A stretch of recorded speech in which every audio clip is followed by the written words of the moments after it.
In the year 321, after the death of Alexander the Great, one of his generals, Perdiccas, was sending the body of Alexander back to Macedonia, where, along with an escort, to get it there safely delivered back to Macedonia. It seemed like they could handle the job, but another one of Alexander's ambitious generals, Ptolemy, ambushed this escort, stole the body, and took it back to Egypt. And the reason he did that was for political reasons. To have the body of Alexander, because of Egyptian custom, would give him uh, credibility as for right for ownership. Power in Egypt. After all, Alexander ruled over Egypt. He created Alexandria, the city of Alexandria. He was considered a god by these people. So that kind of, to have the body, because something about the Egyptian culture, that gave them credibility. So that's why Ptolemy did it.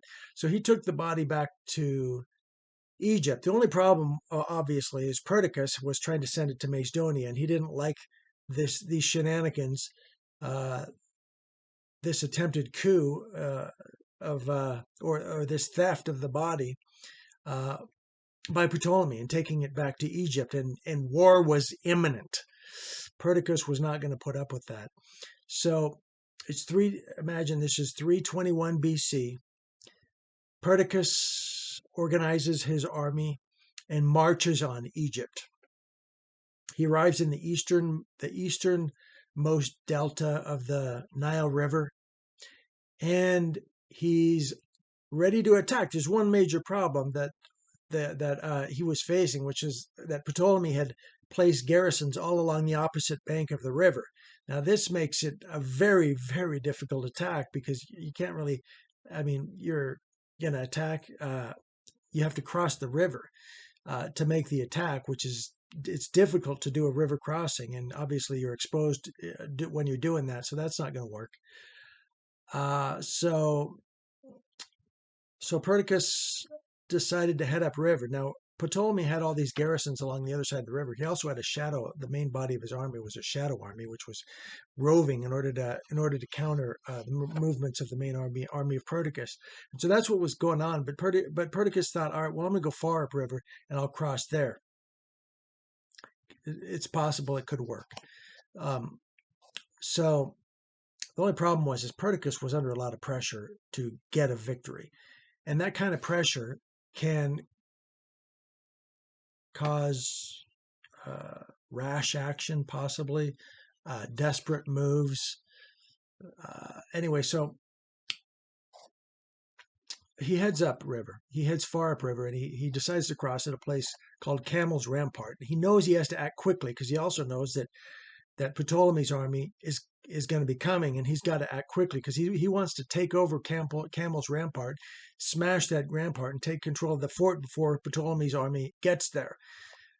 So he makes his river crossing, but unfortunately, he doesn't do it in time, because Ptolemy's army arrives, and his advantage is lost. And so what does he do? He decides to just continue with a direct attack. This doesn't work, and he's eventually pushed back. And there's a lesson here. The lesson is, don't set yourself up for failure. You have to have a good plan before you attack. Now, maybe you don't have to have the greatest plan ever, but you have to have at least a good plan.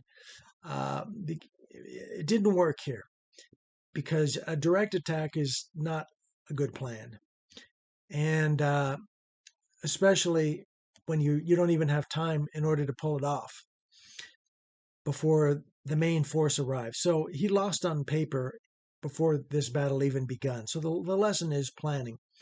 The direct attack failed predictably, and the lesson is, don't make doomed attacks. Okay, so because the problem with failure in this case, it was a major failure, and what happens now is dissent is spreading fast among his army. These people are professional killers, and they're becoming outraged with their leader. that's not a good picture if you're Perdiccas. So he knew he needed a fast victory. He needed to get credibility with his army, and the only way he could do that was with a fast victory. That's how he looked at it. Which again, it sounds like a repetitive mindset of the last time.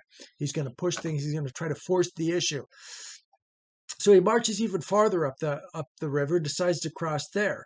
The only problem is that it's a very complicated it's a difficult crossing. It's complicated. It's deeper. He tries to put elephants out in the river to slow the current and horses to catch the men who are floating off the elephants. And it's a crazy plan. It works for a while, but then what happens is the elephants start to sink down into the river, into the mud, and the whole thing doesn't work. And all of a sudden, he's got a lot of troops out on this island in the middle that become stranded, and everybody else retreats, and he's got these guys stranded, and they realize they're now exposed, and they're going to be wiped out by the armies of Ptolemy if they don't get back soon. So in desperation, these stranded soldiers, head back for the shore. The only problem is, so only the best swimmers are even able to make it, and only the lucky ones of those, because the crocodiles are devouring men all over the place. So Perdiccas is sitting on the shore watching his men devoured by these massive crocodiles who are just thrashing him around in like rag dolls out in the river. The river of blood, you might call it, because there's corpses being ripped to shreds all over the place. And guess who's watching this? Perdiccas' whole army is watching this, and they are becoming outraged that this is their leader who has once again led them to this horrible, bloody, murderous disaster. And it's just too much. It's too much. And at this point, they mutiny breaks out, and they decide basically what happens is they decide this is too much. They want to kill Perdiccas. He has to die. He has to die. And they take their concerns to Perdiccas' generals, and Antigenes, Pytho, and Seleucus, and they're more than happy to seize power. So they go into Perdiccas' tent and they assassinate him. So there you go. That's what happens. The lesson here is Perdiccas was going for the big wins. He was desperate, and he was going for big wins. The lesson is small wins are better than big losses. Okay, because when small wins, they are small, but small wins are like meat, little bits of meat we can give to give to the men, right? Little bits of meat, little victories, a little bit of meat, a little encouragement, a little hope, a little credibility. Small pieces, small wins are like a little bit of meat. Only problem is big losses are when all your men become meat for the crocodiles, and that's not good for morale with the rest of the army. And so that's the downfall of Perdiccas, is he's assassinated by Ptolemy, Seleucus, and Antigenes. And they would later go on to fight more battles as they struggled for control of the dead, Alexander's empire. Thanks for watching. Fight on. God bless.